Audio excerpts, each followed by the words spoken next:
Hello everyone. கேரளாலயே நேந்திரங்காய் chips தான் ரொம்ப ஸ்பெஷலாக இருக்கும். என் ஹஸ்பண்ட் வந்து நாட்டு நேந்திரங்காயாக வாங்கிட்டு வந்திருந்தாங்க. அதில் சிப்ஸ் போட்டுக்கலாம் அப்படின்ட்டு தான். ரொம்ப ரொம்ப ஈஸி. கிடைச்சா இது மாதிரி ட்ரை பண்ணுங்கள். குழந்தைங்களுக்கு ஸ்நாக்ஸாக இருக்கும். ஃப்ரெஷ்ஷாக சாப்பிட்றப்போ ரொம்ப டேஸ்ட்டாக இருக்கும். ஃபஸ்ட்டு அது கொஞ்சமாக தண்ணியில் உப்பு மஞ்சத்தூள் ரெண்டும் மிக்ஸ் பண்ணி வச்சுக்கோங்க. அதுக்கப்புறமா இந்த மாதிரி காய் சீவுறது, இந்த மாதிரி சிப்ஸ் போடுறதுக்குன்னே தனியாக இருக்குது இல்லையா, அதில் இந்த மாதிரி ஸ்லைஸாக குட்டி குட்டியாக அப்படியே சீவினிங்கன்னா இந்த மாதிரி வந்துடும். அவ்வளோதாங்க. தேங்காய் எண்ணெய் யூஸ் பண்ணுங்கள். கடலை எண்ணெயோ மற்ற எந்த எண்ணெயோ சன்ஃப்ளவர் ஆயில் அதெல்லாம் வேண்டாம். தேங்காய் எண்ணெய் யூஸ் பண்ணி நல்லா காஞ்சி வந்ததுக்கப்புறமா நம்ம ஸ்லைஸ் பண்ணி வச்சுருக்கிற இந்த நேந்திரங்காயை போட்டுட்டு அந்த நம்ம மஞ்சள் உப்பு இதெல்லாம் தண்ணி இருக்குல்ல, லைட்டாக ஒரு ஸ்பூன் விட்டோம் அப்படின்னாவே போதும். அந்த டைமுக்கு தான் தலப்புலாம் கொதிக்கும்.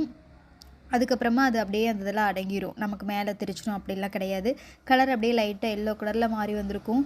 ரொம்ப ரொம்ப ஃப்ரெஷ்ஷான நேந்திரங்காய் சிப்ஸ் ரெடி. மேக்ஸிமம் ஒரு 3-4 போட்டு வச்சுக்கிட்டிங்கன்னா போதும். 2 நாளைக்கு ஸ்நாக்ஸுக்கு கொடுத்து விட்டுடலாம். ஃப்ரெஷ்ஷாக கிடைக்கிது அப்படின்னா அப்பப்போ இந்த மாதிரி செஞ்சுக்கோங்க. ஈஸியாக செய்கிறது தான். கண்டிப்பாக ட்ரை பண்ணி பாருங்கள். நான் வந்து எனக்கு இது மாதிரி ஃப்ரெஷ்ஷாக நாட்டு நேந்திரங்காய் கிடைக்கிறப்போ இந்த மாதிரி செஞ்சு வச்சுக்குவேன். நெக்ஸ்ட் ஒரு வேறு வீடியோவில் பார்க்கலாம். தேங்க்யூ.